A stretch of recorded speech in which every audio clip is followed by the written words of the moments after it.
Newsline.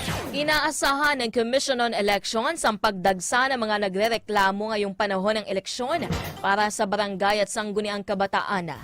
Ayon kay COMELEC Chairperson Atty. Erwin Garcia, magiging mainit ang darating na halalan dahil magkakapatid, magkakamag-anak, magkakapitbahay at magkakakilala ang maglalaban-laban sa inaasam na posisyon hanggang sa pagpoproklama kung sino ang mananalo.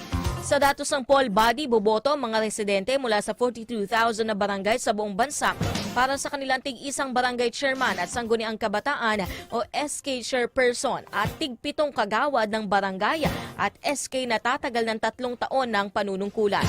Magbubukas ang mga voting center mula alas 7 ng umaga hanggang alas 3 ng hapon sa October 30 habang mas maagang magbubukas sa mga lungsod ng Muntinlupa at Naga sa Albay para bigyang daan ang pagboto ng mga senior citizens, buntis, may kapansanan at indigenous people.